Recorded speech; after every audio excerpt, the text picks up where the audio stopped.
All right, Joe, here we are. We back at it. We're going to keep talking this NBA talk. So, let's talk about the Enigma team named the Houston Rockets. Give me your take on what you think about the Houston Rockets. I'm going to throw it out there. Is the team a flawed team after what we just finished seeing? And also, let me add a layer. What is the impact of Chris Paul for this team now that the whole thing is over? What do you think is... How was that a dissertation title? Like, what? You need that question? Hey, I'm just want to throw everything out there. This is where you can start thinking about it. All right, let's go. I'll go. Let Leaf go. Let Leaf start this off. He's in his feelings. Nah, I'm not in my feelings. Yo, they need a new coach. Mike D'Antoni just decided to stick to the game plan and didn't try to make any adjustments. At some point, when your team misses 27 3-pointers in a row, which the chances of that, I found out today, is 1 in 73,000 for that to happen. Even Banks can hit one of those. Damn.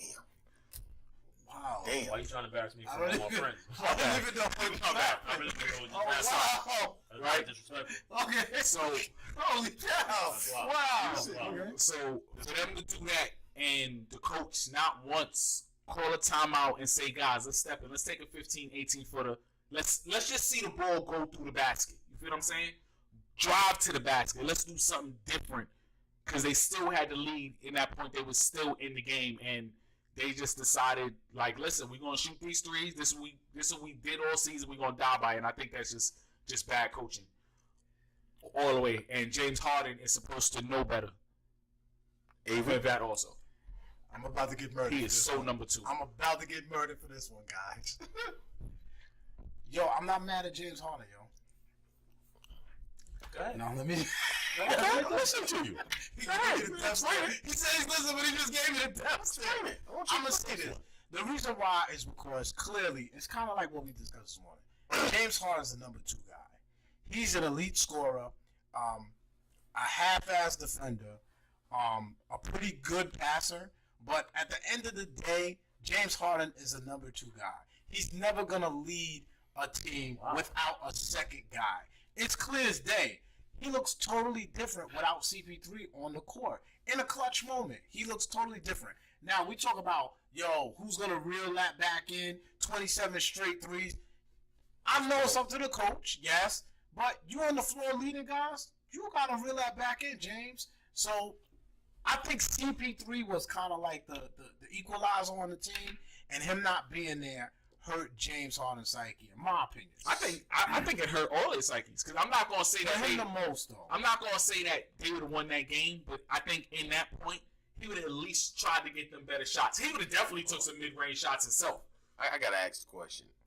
You saying this about the 2018 arguably MVP? Yeah. Okay.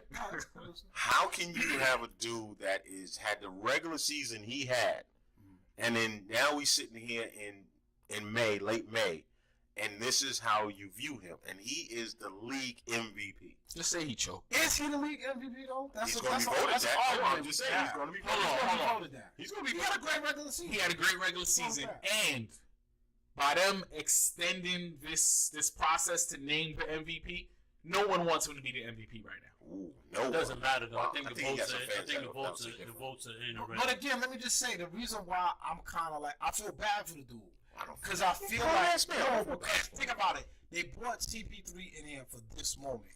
Game 5, follow me. Game 5, they won Game 5. They have momentum. Soon as that dude messed up that hamstring, it went downhill. Now they had that 17. Before we go, no. Before we, I didn't get my answer to the question. Go ahead. They really, what's wrong with this system? And I say that to say, listen what I'm saying. I was gonna go there. They went to Game 7 of the Western Conference Finals with this system, and they lost one of their best players in the process. Are we talking all this if Chris Paul was not hurt? And that's what I put out there this morning. That's what I'm trying to say. We don't know that. What I'm saying is they lost one of their best players in Game 5, and they still went to Game 7 of the Western Conference Finals. To say they need a new coach? Really? I'm talking about if Chris Paul plays, they're possibly in the finals. Well, I said they needed a new coach before the playoffs. Okay. First of all, this is remnants of the Knicks. Let's full disclosure again. Let's keep it above. What? Let's keep it above. But let me explain this way. I don't know if we forgot what this 7-game series looked like, but James Harden really only had 2 good games out of 7. That's it. He disappeared from 3 on. He disappeared. 2.5. Okay, I'm sorry. Okay, 2.5. Let's That's say. why I Hold on, started out wait, by wait, saying wait. he's a number 2 guy. Follow me. You know what I'm saying? So if you have a coach that is looking at his MVP disappear, and now everything falls on Chris Paul, how do you look at him as an MVP still? But this is why I say You gotta coach. question who he is. This is why I say coach. Because if you go to Game 7, James Harden dribbled the ball over 600 times. That's crazy. That's wild. That's wild. crazy. And to That's me, limited. to me, that's falling in love with a lot of what James Harden does. Is who he He's is. who he is. But is that all he is? Is that all he is? I don't think that is. Let me say this. I think that's Paul coaching right there. I'm going to say it. He's a regular season ball player. Because the reason why I say this is this. During the regular season, he had gaudy numbers. He had high assist numbers, high rebound numbers, high scoring during the regular season. Okay. You got him into the playoffs this year. How many close to triple-doubles he almost had? That's coaching. I think that's coaching. And this is why I'm trying to say. that's And this is why I say this is coaching. Right. Because Mike D'Antoni said go 1-on-1. Yes. That's what I'm saying. But let me You know what I'm ask you saying? this. They got away from the stuff that they did a lot in the regular season, like the pick and roll, Like, and they had Golden Capella State- drive hard. Golden State defended that pretty well. Hell yeah, Yeah. of course. but how is that pick and roll working? The series before Golden State, Against Minnesota, it worked. it worked. It worked against And it Minnesota. looked very good. Yeah. No, Utah. Excuse me, Utah. Against Utah, It's it a worked. different defensive team, though. Pella looked good. Yeah. You know, guys was. Now you get into the hardest series, and like I said, he disappears. It's not so much because but we also seen this before. This is not our first view of this. This ain't new. This is not new. Let's stay on this. James Harden needs someone next to him. That's what I started out with. He needs someone. He needs a backup. guy. He definitely Yeah, needs he's a a backup. number 2. He puts up great numbers, but I think we put James Harden on a pedestal. I think we did do that. But you know what I mean? Like that- regular season 2. That is they put him on a pedestal. that's a good point, Avery. Because going into this season, we all said the same thing.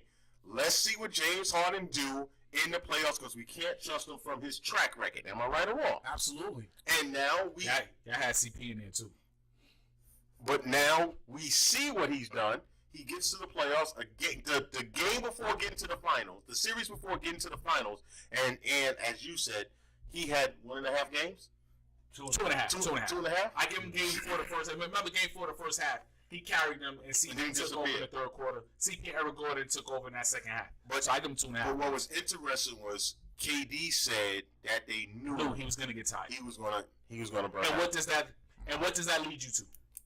That leads you to the coach. And that leads you to taking jump shots. Because there's no way When you tired, what do you do? you take Let's jump go. shots. Well, they put the ball in the man's hands a lot, man. 600 dribbles. In a It's crazy. game. That's been Wow. And Pete, Wow. and Pete, game 7, Eric Gordon played spectacular the whole series. did. Should have had the ball more. He had 7 assists and 1 turnover. Why not keep the ball in his hands? That's why I say you cannot build a team around Harden. I don't believe that. You I don't believe cannot that. build a team around Harden because if I'm you sorry, make him man. the focal James point, Harden, Well, let's see, yeah, let's James Harden be is a clear. superstar. no, He he can't be the can't focal be the point. focal point. That's what I said. You can't build a team. Come on.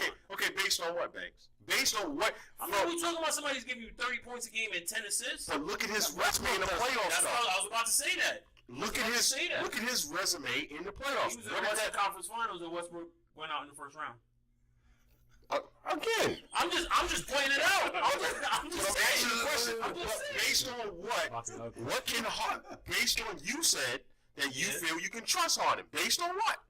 I just look. Somebody give you. I look at somebody. James Harden is a phenomenal offensive player. I don't care what you say. Without question. But is that just in the think- playoffs? What I'm saying is that isolation basketball is not. I don't know if that's ever going to work in a playoff series. We're talking about 7-game series. Look, your numbers could look gaudy in the regular season. It's because you're playing a different team every night. Right. They have to game plan for that one game and move on to the next opponent. No, We're talking no about doubt. 7 games where I can break down everything that you did through every game. You got assistant coaches breaking down films all the time. He takes 3 hard dribbles to the right. He's going left. He's doing this. He's doing that.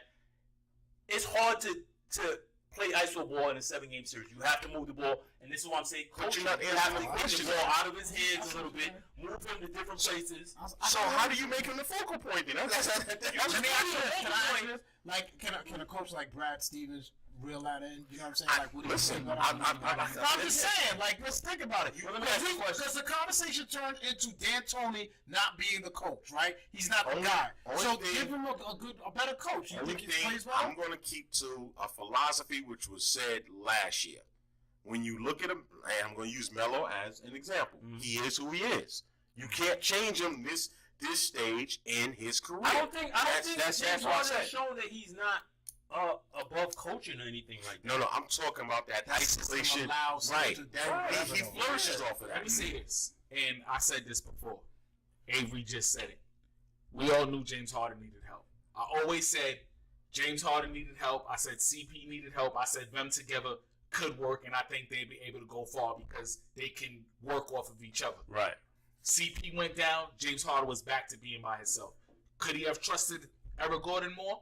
Hell yeah, because I think Of course he could have, but he didn't. But you still needed you had CP there for that reason. For the moments We're talking about trust though, and like, is the coach allowing you? Jamie, you got this matchup. Okay, so we're running 2 pick and rolls. We're gonna get Steph on you, and I want you to go with Steph by yourself. You can't tell me go trust Eric Gordon in that situation. No doubt, but here's James Harden problem that I've seen a lot. The lane was wide open, and he waited for Golden State to get set on defense. But okay. But I keep hearing it going back to the coach. So am I getting it right that the problem is the coach and not Harden? No. No, but that's what What I'm saying. But I don't think everything is absolutes. I don't think you can just say coach or Harden. I think it's I kind of agree with you what you're saying about Harden. But what I'm saying is why I say the coach is you know the player that's on your team. Okay, You know what I'm saying? now let me throw this out there. If they were to fire D'Antoni and bring in a different coach, will the system be able to bend the coach's system that coach brings in? If it takes away his strengths, which is the isolation ball driving, doing what Harden does, is he going to be the same player? I got 2 questions. We would have to see the type of player James Harden is. I got 2. Well, Mark said he can't be the focal point. If he's coming off the ball and everything like that, he can't be the focal point at all. No. I said you can't build a team around him and make him the focal point. Well, to they built me, a team around Steph Curry, and he's not the. You could say he's the focal point of that offense. Prior to Kevin Durant, and he was the focal point. They won a championship with him being the focal point, and he didn't always have the ball in his hands. You know what I'm saying? He was the focal point of that offense, and to something that Lee said. Hold on. Okay. So what you're saying is you're saying Harden is similar to Steph Curry. I'm not saying that. What I'm saying, I'm So- speaking more to the point that you made The about of making somebody the focal focal point. point. You don't have to have the ball in your hands all the time to be the focal point. But using Harden as the person that you're building around, I'm sticking to who Harden is. I'm trying to stick right where Harden is. If Okay. you're trying to build a team around Harden, he showed us that he can't carry a team. And So how do you make a team around him? And then my other point was Boston, Kyrie Irving in Boston. Is this what James Harden is? Kyrie was somebody in Cleveland, and he went to Boston to prove that I'm not this. I'm not just this. I want to be a point guard. So what I'm saying is, it's a different coach going to get something different out of Harden, where we see a different player. We see somebody who's slashing more, somebody who's coming off of screens more, somebody who's willing to give up the ball and get it back more. That's And possible. Tony has put him in a position where you are the focal point of the office. You always have the ball. You make the decisions. What you're saying is very possible, but I kind of see what Mark is saying, and we have seen this from James Harden since he was in OKC. If he shows up in that finals, that could be a different outcome. He was the only person who didn't have a good game at all in that finals. And I we've keep seen the saying same it thing once he got over to Houston. We've and seen it. over and over. At some point, we got to admit what our eyes is telling us, that's true. This is who he is until he proves us different. That's Yo, what Vlad, the argument was. yo, Vlad, you're right, man. Like, I'm right.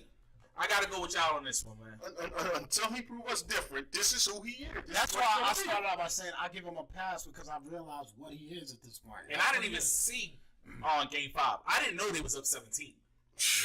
Yeah. Yo. They didn't feel in control. Yeah. They didn't feel like they was in control to me.